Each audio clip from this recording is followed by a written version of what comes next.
Continuing the Shiur in Likutey Halakhos, Orach Chaim, Chelek Gimel, Hilchos Rosh Hashanah, Halacha Daled, Paragraph Gimel. V'zeh nase b'Rosh Hashanah, she'oz chot Adam Rishon upogam bebechinas Adam. That's the day when Adam Rishon committed the sin of the Eitz Hadas, and he was poigem in Adam.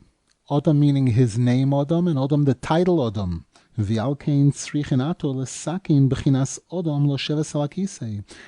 why we are involved in the tshuva process, and especially on Rosh Hashanah, in being mesakein, this holy term called Adam, to be seated on the throne, on the kisei. Ki b'Rosh Hashanah halavana miskaseboy, because on Rosh Hashanah we know that the moon is hidden.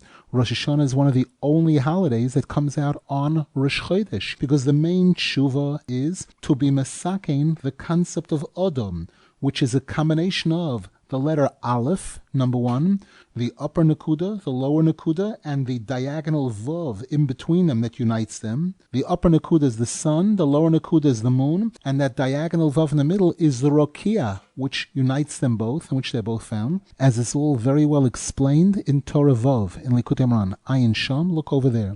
Ki ikar hatshuva sheyenase yichud bein cham u'levana, because the main goal of our tshuva is to bring about a unity between the sun and the moon. Because we know that the Gemara tells us, and the Sifrei Kabbalah write a lot about this, the fact that all the negativity, all the problems in this world originate from when Hashem made the light of the moon smaller. When Hashem originally created the world, they were Shnei Ma'oros Hagdolim. There were two large lanterns, the sun and the moon, who were equal in stature. And at one point in time, the Gemara in Chulin says that the moon came before Hashem complaining, can't have two kings sharing one crown, can't have both of us equal. Hashem said, really? Then you become smaller, you shrink. Thousands of pages written in Sfarim about it. Rabbi Nasan is pointing out here that all sins come from that event where the moon was made smaller because of the fact that it complained that you can't have two kings using one crown. Each and every one of us, when we commit a sin or sins,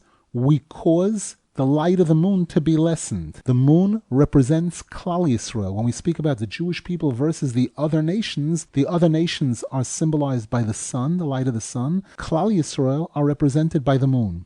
And so too, the opposite is true, that every good deed that we do and every act of tshuva fills in that which is missing in the light of the moon. Ki oisin yichud bein cham u'levana, because our mitzvahs and ma'asim tovim bring about a unity between the sun and the moon. So our main tshuva is to perfect and to unify the lower nakuda of the Aleph with the upper nakuda in order to unite the sun and the moon. That's the main tikkun of all sins. V'zeh bechinas Rosh Hashanah. And that's what Rosh Hashanah is all about. Because on Rosh Hashanah, these two heads come together. Rosh Hashanah is the beginning of the year, and it's also the beginning of the lunar month, the month of Tishrei. Ki ikar hashonim heim lechama, v'ikar hachadoshim heim lelevana. Because the years are measured by the sun, months are measured by the moon.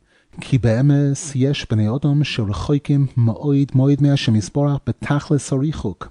Because the truth is, there are people who are very, very far from Hashem. And when these people wake up and they decide they want to do tshuva, they have no idea what to do. No, what they need to do at that point is to be silent for Hashem. They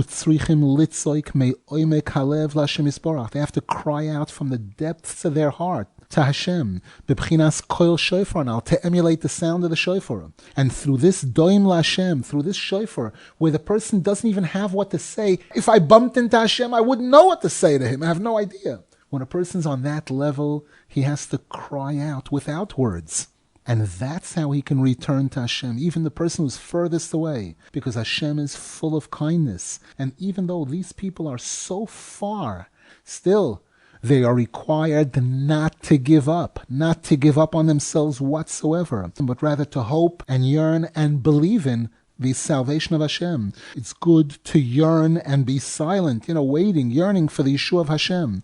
Bebchinas yeshev bodod veyidoim, because through that silence, a person is zeicha to receive from that upper Nakuda, the upper part of the Aleph from the Keser, which is shining into the lower Nakuda, into the Malchus. Because he has taken from above him, he has received something from above him. He's receiving this light from this highest place. And therefore, through the shofar, which symbolizes the fact that we're acknowledging that we can't speak, we don't have what to say, we can't speak at all. But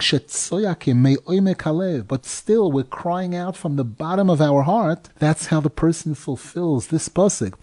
That even if I find myself mamish in Sheol, Sheol is the 7th level down of Gehenna, the lowest place, Hineko, you're right there, Hashem. A person can find and connect to Hashem even from Sheol Tachtis. And from that place, all those people who are far away and lost and scattered can all come close to Hashem.